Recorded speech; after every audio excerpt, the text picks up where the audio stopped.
ताज्या बातम्यांसाठी महान करेला सबस्क्राइब करा आणि बेल आयकॉनला क्लिक करा। सत्ता पैशाच्या जोरावरही भाजपची लाट रोखली, काँग्रेस आघाडीला यश, विश्वजित कदम।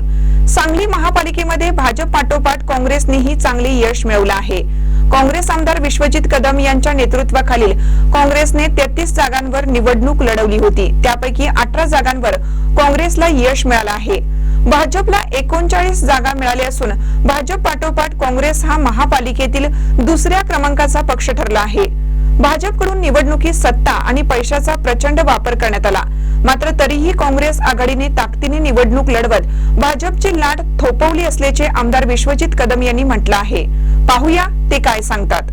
नमस्कार। संपूर्ण महाराष्ट्रात आज महानगरपालिकेच्या निवडणुकीचा निकाल जाहीर झालेला आहे। त्याचबरोबर सांगली, मिरज, कुपवाड या शहरातील ही निकाल आज जाहीर झालेला आहे। आणि प्रथमतः मी ज्या काँग्रेस पक्षाच्या उमेदवारांनी ही सांगली महानगरपालिकेची निवडणूक अत्यंत चांगल्या पद्धतीने लढली, मी त्यांचं मनापासून कौतुक करतो। अत्यंत धाडसाने निवडणुकीला ते सामोरे गेले। महाविकास आघाडीच्या आणि काँग्रेस पक्षाच्या कार्यकर्त्यांनी या उमेदवारांचं चांगल्या पद्धतीने काम केलं। सांगलीच्या नागरिकांनीही या सर्व काँग्रेस पक्षाच्या आणि महाविकास आघाडीच्या उमेदवारांना आशीर्वाद दिला, त्यांना साथ दिली। अनेकांना यश आलं तर काही जणांना दुर्दैवाने अपयश आलं या महानगरपालिकेच्या निवडणुकीमध्ये। परंतु मला एका गोष्टीचा आनंद आहे की एकूण 30 जागा जे काँग्रेस पक्ष लढलं त्या 30 पैकी काँग्रेस पक्षाला 18 जागांमध्ये यश मिळालेलं आहे।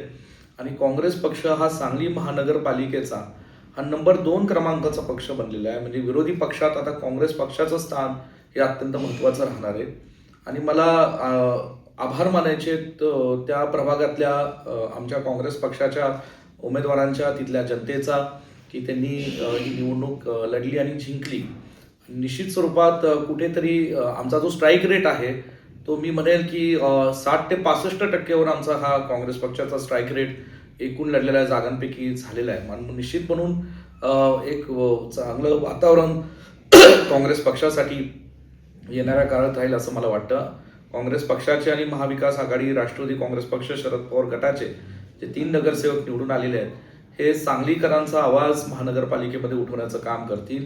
सांगलीतल्या सर्वसामान्य लोकांचे, गोरगरिबांचे प्रश्न, मग ते व्यापारी असतील, ते मध्यमवर्गीय नागरिक असतील, झोपडपट्टीमध्ये राहणारे लोक असतील, या सगळ्या लोकांचा आवाज उठवण्याचं काम अत्यंत खंबीरपणे महानगरपालिकेमध्ये करतील। दुसरी बाजू जे भाजप ह्या ठिकाणी 55 जागाचं ह्या ठिकाणी एक बाता करत होता, त्यांना 40चा आकडा सुद्धा पार पडता आला नाही। निश्चित स्वरूपात कुठेतरी एक लाट ही भाजपच्या विरोधात सांगली शहरामध्ये आम्हाला सगळ्यांना जाणवली। अनेक गोष्टींचा, सत्तेचा गैरवापर झाला, पैशाचा अमाप वापर झाला, तरी सुद्धा सांगलीचे लोक हे महाविकास आघाडीच्या अनेक नगरसेवकांच्या पाठीशी उभे राहिले।